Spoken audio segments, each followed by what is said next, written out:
ഇപ്പോ മെമ്പർക്ക് വിവാഹദല്ലാൽ പണിയും ഉണ്ട്. എന്ത് പറയാൻ എന്റെ പേര്? ആ പാറുത്തല കിടന്ന് കയറ് പൊട്ടിച്ചിട്ട് യാതൊരു കാര്യമില്ല. ഞാനല്ല സാക്ഷാ കാമദേവൻ വന്നാൽ പോലും പരമൂന്റെ കല്യാണം നടക്കാൻ പോകുന്നില്ല. അതെന്താ മെമ്പറെ? പിശുക്കൻ. കല്യാണം കഴിച്ചാൽ ഹരിക്ക് ചെലവ് കൊടുക്കണ്ടേ? വേണം. അബദ്ധത്തിലെങ്ങാനും പിള്ളേരുണ്ടായി പോയാൽ അതിന് ചെലവ് കൊടുക്കണ്ടേ? അരിപ്പൻ. ശരിയാ, നാറിയാ. സാറേ, എന്താ എന്തായി? പച്ചക്കറിയുടെ വകയിൽ കുറച്ച് കാശ് കിട്ടിയാ കൊള്ളായിരുന്നു. കൈനടി അവറാച്ചൻ ഒന്നും തന്നില്ല. രാവിലെ ബോട്ട് വരും, അതിലൊരു താടിക്കാരൻ വരും, ചുറ്റിനും വെള്ളവാ, ഗലീലിയ കടലിനേക്കാൾ ആഴവാ, നീന്താൻ പോലും അറിയാൻ മേലെ. സാരമില്ല എന്തായി, നമുക്ക് ശരിയാക്കാം. കാടിന്റെ മക്കളെ കൊണ്ട് കിടന്ന് കൂവുന്നത്. ഇറങ്ങി വാടോ, ഇങ്ങോട്ട് ഇറങ്ങി വാടോ. മെമ്പറേ, ഇങ്ങോട്ട് ഇറങ്ങി വാടോ, ഞാനാ വിളിക്കുന്നേ. വാതിൽ നല്ലപോലെ അടച്ചിട്ടാണല്ലോ ഞാൻ പോകുന്നത്. നീ എങ്ങനെ ഇറങ്ങി വന്നു? എനിക്ക് ഇറങ്ങി വരാൻ താക്കോല് വേണ്ടല്ലോ. ഓടുന്ന പട്ടികളെ. കമലമ്മേ, എന്റെ പൊന്ന് കമലമ്മേ. അയ്യോ, പൊന്നെ തേനെന്നൊന്നും വിളിക്കണ്ട, എനിക്കറിയാം. പൊന്നെ തേനെന്നൊക്കെ സൂത്രം പറഞ്ഞ് എന്നെ പിന്നെ അതിനകത്ത് കൊണ്ടുവന്ന് പൂട്ടാനല്ലയോ ഇത്രയും കാലം ഞാൻ അതിനകത്ത് കിടന്നില്ലയോ? ഇനി കുറെ നാള് താൻ അതിനകത്ത് കിടക്ക്, മന്ത്രകള് ഞാനാകാം.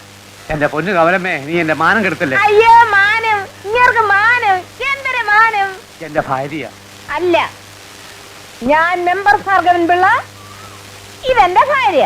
ചിലപ്പോഴൊക്കെ ഇങ്ങനെ. ചിലപ്പോഴൊന്നുമല്ല, എപ്പോഴും ഇങ്ങനെ. താനെന്തിനാ കള്ളം പറഞ്ഞേ? പാരാനല്ലേ പറഞ്ഞത്? വാടോ, വാ, തന്നെ ഞാൻ പൂട്ടിയിടുന്നു. നോക്കിക്കോ പിള്ളാരെ. എന്തെല്ലാം വിഷമങ്ങൾ ഉള്ളിൽ ഒതുക്കിക്കൊണ്ടാ ചിരിക്കാൻ കഴിയുന്ന ഏക മൃഗം മനുഷ്യനല്ലേ എന്തായി?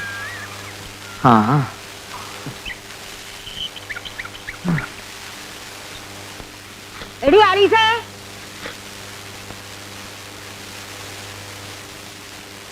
ചിക്കടി ചിക്ക്, നല്ലോണം ചിക്കടി.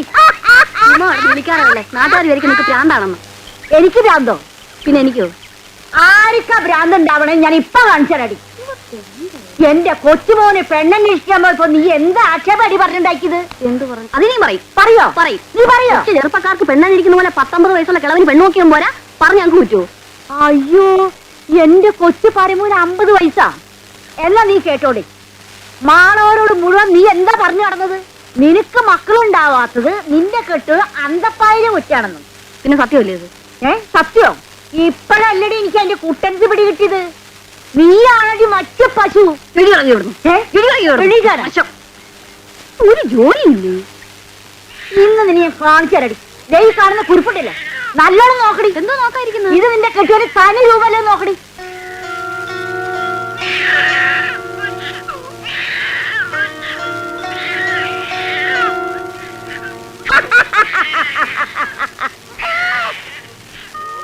നോക്കടി, നോക്ക്. അയ്യ, ചമ്പക്കുളത്തുള്ള 1-ാം തരം തറവാട്ടിൽ കിട്ടിയവള് നിന്റെ കെട്ടിയോന്റെ വേറൊരു കെട്ടിയോള്. മോളെ, എത്ര നാളായി മോളെ നിനക്ക് അന്റെ പൈസ ചെലവിന് പണം തന്നിട്ട്? 1 മാസം. 1 മാസോ? കേട്ടോടി, 1 മാസം ഇന്ന് നിന്റെ കെട്ടിയോൻ അന്വേഷിച്ചു വന്നതാ. ദേവിയുടെ പേര് കൊണ്ട് എന്റെ മുമ്പിലാ വന്നു പെട്ടത്. ഇപ്പൊ എന്താടി മച്ചി പണ്ടാരമേ, നിനക്ക് നാവ് വന്നില്ലേ? വിളിച്ചകത്ത് കഴിച്ച് പൊറപ്പിക്കടി, അല്ലെങ്കിൽ ഈ കൊച്ചിന് നീ ഇതെടുത്തു. നാണം കെട്ടാ നാറി. എന്റെ കൊച്ചു പരമോന് കിളി പോലത്തെ ഒരു പെൺകുട്ടീനെ കിട്ടും. അവന്റെ പ്രായം അതല്ലേ. അതൊക്കെ സംഗതി വേറെ.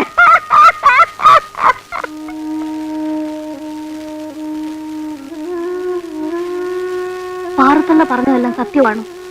പാറേ മാതാവിനെ പിടിച്ച സത്യന്റെ ഈ കുഞ്ഞിന്റെ അപ്പൻ അന്തപ്പായി ആണോ? അതെ. എന്റെ മാതാവേ, അത് ഞാൻ നിങ്ങളെ നോക്കാറേയില്ലേ? ആഴ്ചയിൽ ഒരിക്കലൊക്കെ വരുമായിരുന്നു. 1 മാസമായിട്ട് വേറെ വല്ല നിവൃത്തി ഉണ്ടായിരുന്നെങ്കിൽ ഞാൻ വരില്ലായിരുന്നു. അതിനിപ്പോ എന്താ? പൊക്കോളൂ, ഞാൻ അതിയാനെ അങ്ങോട്ട് വിടാം. ധൈര്യമായിട്ട് പൊക്കോളൂ.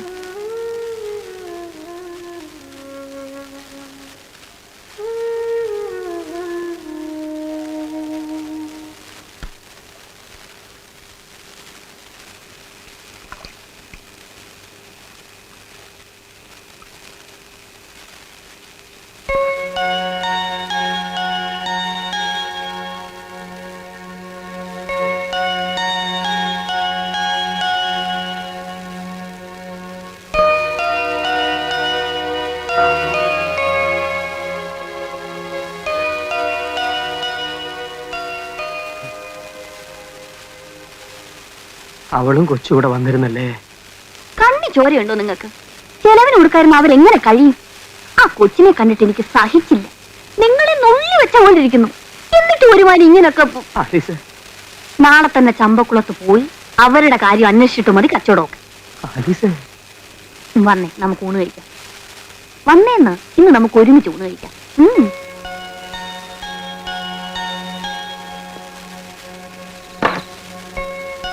കുറച്ചുകൂടെ. ആലീസ് ഉണ്ടോ? ഇത് ഞാൻ കഴിച്ചിട്ട് ഞാൻ കഴിച്ചോളാം. ചമ്പക്കുളത്ത് മാത്രമേ ഉള്ളൂ, അതോ വേറെ വല്ലോടത്തും? ആലീസ്, സാരമില്ല, അങ്ങനെ ഉണ്ടെങ്കിൽ തന്നെ സാരമില്ല. ചോറുണ്ടോളൂ.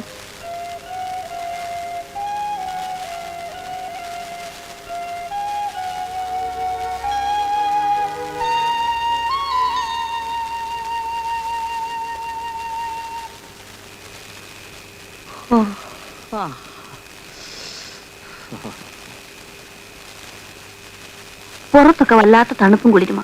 അകത്തു വന്ന് കിടക്ക്. ഞാനല്ലേ വിളിക്കുന്നേ? വന്നേ. ഞാനൊരാശ പറയട്ടെ. എന്താ? കല്യാണം കെട്ടി വന്ന നാളുകളിൽ എന്നെ വിളിക്കാറുണ്ടായിരുന്നില്ലേ കൊച്ചേന്ന്? അതൊന്നുകൂടെ വിളിക്കൂ. ആലീസ്, ഒന്ന് വിളിക്കൂന്നേ. കൊച്ചേ, കൊച്ചേ.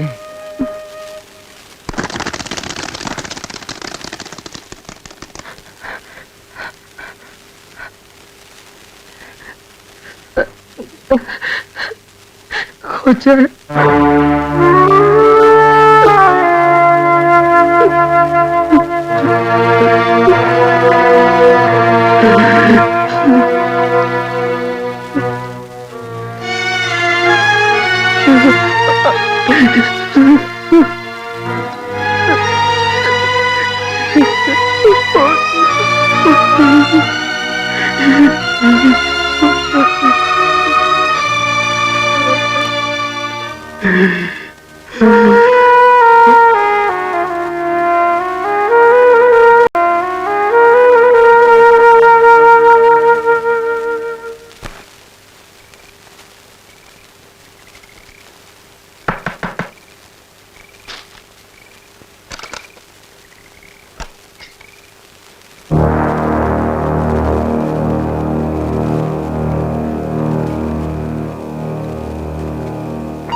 ഒറ്റ വാക്കിൽ ഒരു ഉത്തരം മതി എനിക്ക്.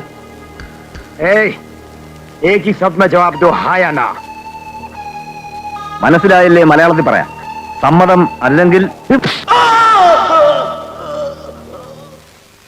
ഇവിടെ എങ്ങനെ അറിഞ്ഞു എന്നായിരിക്കും. നിന്നെ കാണേണ്ട ഒരു ആവശ്യം വന്നു, അന്വേഷിച്ചു, അറിഞ്ഞു. എന്നെ കൊണ്ടെന്താ ആവശ്യം? സംശയിക്കണ്ട, നീ ഭയപ്പെടുന്ന ആവശ്യം തന്നെ. നോ. പഞ്ചാബിൽ ഹോട്ടൽ ബിസിനസ് ലഹളയിലൊക്കെ കത്തി നശിച്ചു. ഇവിടെ കുമാരൻ മാസ്റ്ററുടെ അഭയം. കെട്ടിച്ചമച്ച കഥകൾ വിശ്വസിക്കാൻ നാട്ടുകാർ. ചായക്കട, ഈ വീട്, ഒരു പുതിയ മനുഷ്യൻ, ഒരു പുതിയ ജീവിതം, എല്ലാം നീ പ്രതീക്ഷിച്ചിരുന്നത് പോലെ.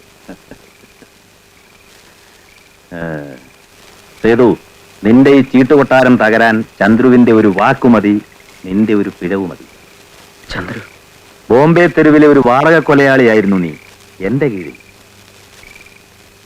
14 കൊലപാതകങ്ങൾ നിന്റെ കണക്കിലുണ്ട്. 14ന്റെയും തെളിവുകൾ എന്റെ കയ്യിലും. കോടതി വേണമെങ്കിൽ കോടതി, ജയിൽ വേണമെങ്കിൽ ജയിൽ, നാട്ടുകാരുടെ കല്ലേറ് വേണമെങ്കിൽ അത്, അല്ല ചന്ദ്രുവിന്റെ സൗഹൃദമാണ് വേണ്ടതെങ്കിൽ ഞാൻ എന്ത് ചെയ്യണം? എന്നോട് നിനക്ക് പഴയൊരു കടം ബാക്കിയുണ്ട്. നീ അത് മറന്നിട്ടുണ്ടാവില്ല.